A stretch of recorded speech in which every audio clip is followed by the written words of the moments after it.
Every decade or so, the same thing happens. Markets soar. Confidence rises, then suddenly it all collapses. Banks fail, people lose their homes, currencies crumble, nations panic, and every time we call it a disaster, an accident, a crash no one could be seen coming. But what if that's a lie? What if economic crashes aren't random acts of nature, but deliberate resets, designed, timed, and orchestrated, not to destroy, but to transfer? Transfer wealth, transfer power, transfer control. This is the story of how the world's biggest economic disasters were not failures of the system, but functions of it. Because when money breaks, someone always benefits. And it's never the average person. Let's rewind to the 17th century, the dawn of modern finance. It began innocently. The first major experiment, the Bank of England, founded in 1694, it wasn't created to help citizens. It was built to fund war. Britain needed money to fight France. The king turned to private lenders. The power to issue money itself, and there it was, the seed of the modern economic machine. A private institution with the right to create money out of nothing. And every pound they printed came with a price, interest. From that moment, debt wasn't just a consequence of war. It became the business model of civilization. Fast forward 2 centuries. The Industrial Revolution had changed everything, but one thing remained constant: control through debt. By the early 1900s, nations were tied to the gold standard, a system meant to stabilize currencies by linking them to physical gold. But here's the secret. It also limited how much money governments could print. And that limitation to the bankers was a problem, because you can't expand control if you can't expand credit. In 1913, something historic happened in the United States. The creation of the Federal Reserve. It was sold to the public as a stabilizer, a way to prevent panics and keep the economy safe. But behind closed doors, it gave private bankers the same power the Bank of England had centuries earlier.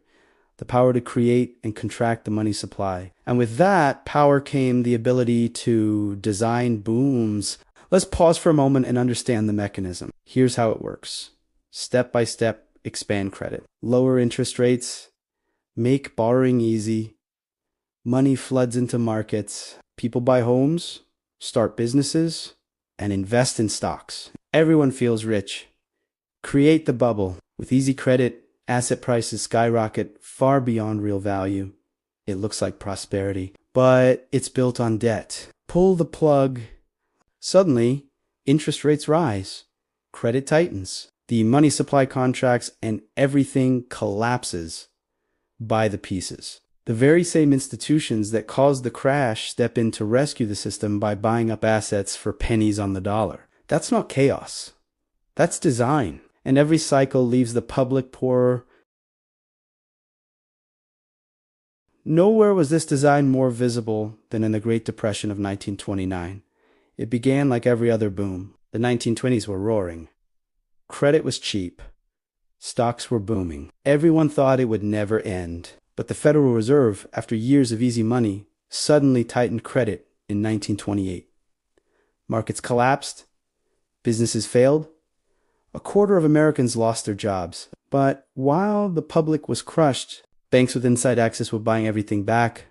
Farmland, factories, railroads, all sold for pennies. And then came the next phase, rescue programs. Massive public spending financed by, you guessed it, new debt. The same system that caused the collapse was paid to fix it.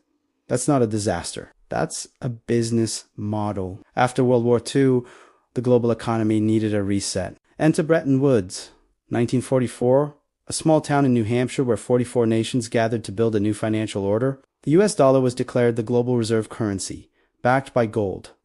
Other countries pegged their currencies to the dollar. It was supposed to be a stable system. But again, the design had a hidden twist. By making the dollar central, the US and its private banking allies gained control over global trade. Every country needed dollars. And the more dollars America printed, the more influence it gained. The promise was sound money. The reality, endless global debt dependence. And when that gold link became inconvenient, President Nixon cut it off in 1971. The world's money was now backed by nothing, only trust. And who managed that trust? The same central banks. Once money was an ingot from gold, there were no limits. Debt could grow forever. And that meant boom and bust cycles could be engineered at will. In the 1980s, Wall Street exploded with deregulation. Investment banks gained the power to invent new forms of money, derivatives, swaps, leveraged buyouts. Each cycle followed the same pattern: 1987, stock market crash; 1997, Asian financial crisis; 2000, dot-com bubble bursts; 2008, global financial meltdown. Each time, the headline said unexpected collapse. Each time, the response was the same: bailouts for the architects, austerity for the people. After 2008, trillions were printed to save the economy. But where did that money go? Not to small businesses, not to homeowners. It went to banks and asset markets, fueling the greatest wealth transfer in modern history. Between 2008 and 2020, the top 1% gained over $25 trillion in new wealth. The bottom 50%, almost nothing. Was that an accident? Or was that the plan? Here as the par few dare to say out loud, the financial system is addicted to crises, because without crashes, it can't reset the game. Debt keeps expanding far beyond what can ever be repaid. At you saw my point, the math breaks. The only way to survive is to engineer collapses that wipe out debt, destroy competition, and justify new control mechanisms. That's why, after every crisis, we don't just see recovery, we see consolidation. Big banks eat small ones. Corporations merge. Governments pass emergency powers that never fully go away. 2008 lead to quantitative easing, an invisible tax on savers. 2020 led to central bank digital currencies, a new form of programmable money. Each crash is a step toward total centralization. There's a pattern that repeats through centuries.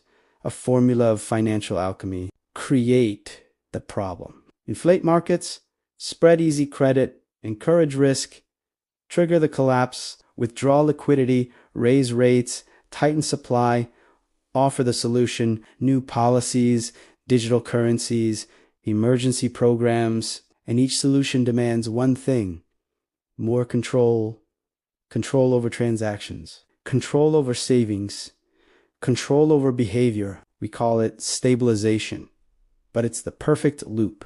Crisis leads to reform. Reform leads to power. Power creates the next crisis. Let's look around right now. Global debt is over $320 trillion, more than triple global GDP. Stock markets depend entirely on central bank policy. Housing has become unaffordable for entire generations. Cryptocurrency markets rise and fall in sync with interest rates. Not freedom. And when inflation hits, what do central banks do? They raise rates, knowing it will crush small businesses, freeze housing, and trigger layoffs. They call it necessary pain. But it's the same playbook. Reset the system, clear out the weak, and prepare for the next phase. Digital money and AI-controlled finance.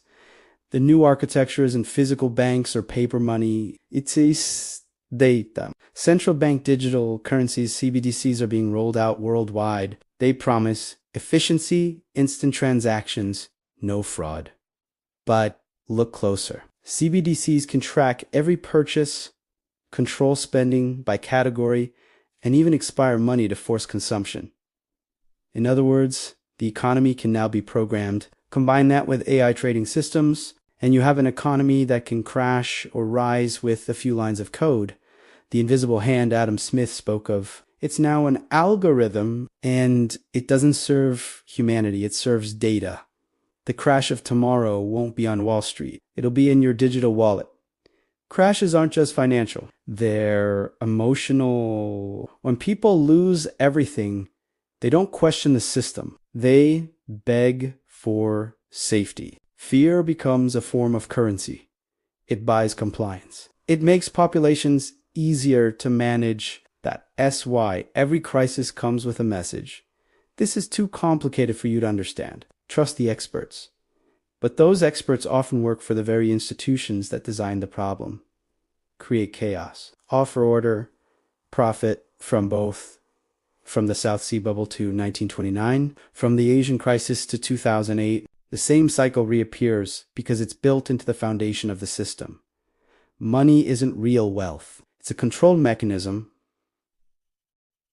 and crashes on failures. They're recalibrations designed to keep power exactly where it has always been. Every time the public loses faith in money, a new system appears, but always run by the same hands.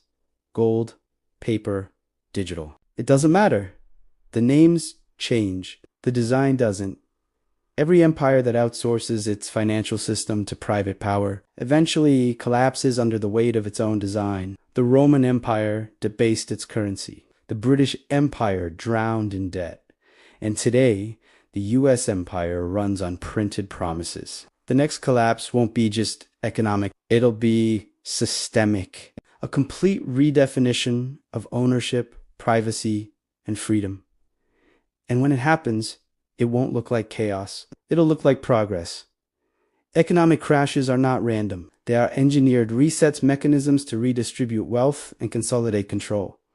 Money creation is power creation. Whoever controls the supply of money controls the direction of society. Every solution to a crisis brings the system closer to full surveillance independence from central banks to digital currencies.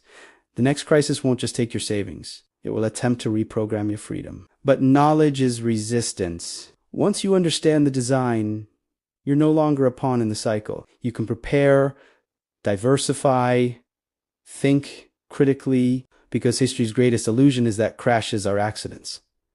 They're not. They're plans in motion. And every plan can be broken if enough people see it for what it truly is. If you learned something today, if you saw the pattern for the first time, don't let it end here.